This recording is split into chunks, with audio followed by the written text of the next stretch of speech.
Se laver les mains pour se protéger du coronavirus, un luxe pour des millions de Yéménites. Tous les matins, Mohamed, 11 ans, monte sur son âne pour aller chercher de l'eau à Aja, près de Sanaa. Comme ailleurs au Yémen, sa région manque du précieux liquide, surtout en ces temps de lutte contre le nouveau coronavirus. Pour répondre aux besoins quotidiens de toute la famille, il parcourt avec sa sœur, jusqu'à 3 kilomètres, pour obtenir de l'eau, trop souvent insalubre. Là, les deux enfants prennent place dans une longue file, avec en main de vieilles bouteilles en plastique d'huile moteur, qu'ils vont remplir d'eau aspirée d'un puits à l'aide d'un tuyau à la propreté douteuse. Le matin, je prépare l'âne. Puis, à 7h30, je vais chercher de l'eau, et je fais des allers-retours, jusqu'à 10h, dit Alaf Mohamed. Alors que le monde tente de contenir la propagation du nouveau coronavirus, les experts sont formels. Le confinement et le lavage des mains, avec du savon, restent les meilleurs moyens de se protéger et de protéger les autres. Le Yémen n'a pas enregistré de cas d'infection, selon l'Organisation mondiale de la santé, OMS.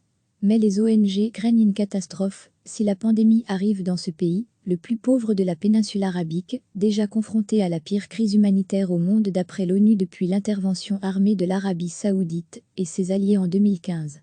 Cette coalition dirigée par Riyad appuie les forces loyales au gouvernement reconnu par la communauté internationale, qui combat les rebelles Houthis, soutenus par l'Iran, et qui contrôle depuis des années des pans entiers du nord du pays, ainsi que la capitale Sanaa. Le coronavirus représente un nouveau défi pour le Yémen, a alerté lundi l'ONG Oxfam, citant la limitation des déplacements de certains travailleurs humanitaires, les graves pénuries de médicaments, d'équipements et de personnel, ainsi que d'accès à l'eau potable. Après 5 ans de mort, de maladies, de déplacements et face à la menace croissante d'une pandémie mondiale, les Yéménites ont désespérément besoin d'un cessez-le-feu, a clamé Musin Siddiquet, directeur d'Oxfam pour le Yémen.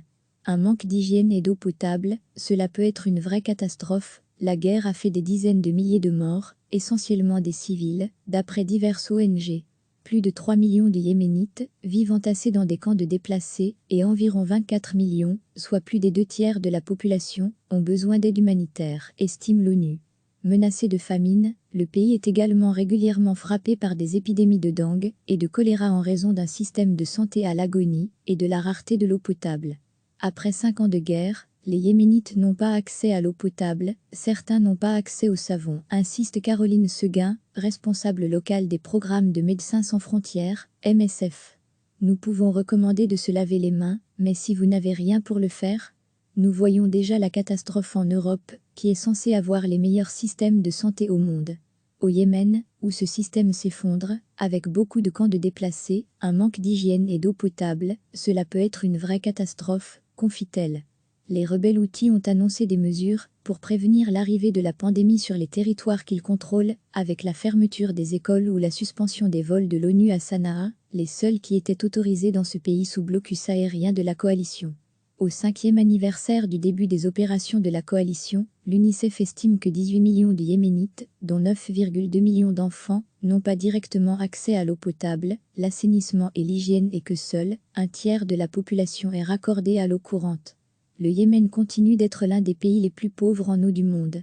L'accès à l'eau potable a été gravement affecté par des années de sous-investissement et par le conflit, résume Alaf Bismarck Souangin, directeur de la communication de l'UNICEF pour le Yémen. Pourtant, l'accès à l'eau potable est essentiel pour prévenir la propagation des maladies d'origine hydrique, souligne-t-il. En 2017, le Yémen a subi la plus grande épidémie de choléra et de diarrhée aiguë au monde, faisant plus de 2000 morts. Le centre médical de Harad, dans la région de Aja, accueille chaque jour près de 300 patients, la plupart pour des maladies transmises par une eau impropre à la consommation, affirme Alaf le médecin urgentiste Mohamed Akil. Le système de santé déjà fragile fonctionne à 50% de sa capacité, souligne l'OMS au Yémen, dans une déclaration transmise à l'AF. Elle assure que les établissements de santé seront dépassés en cas d'arrivée de la pandémie de Covid-19 dans le pays. Recevez chaque matin l'essentiel de l'actualité. Cliquez sur s'abonner pour recevoir les dernières nouvelles.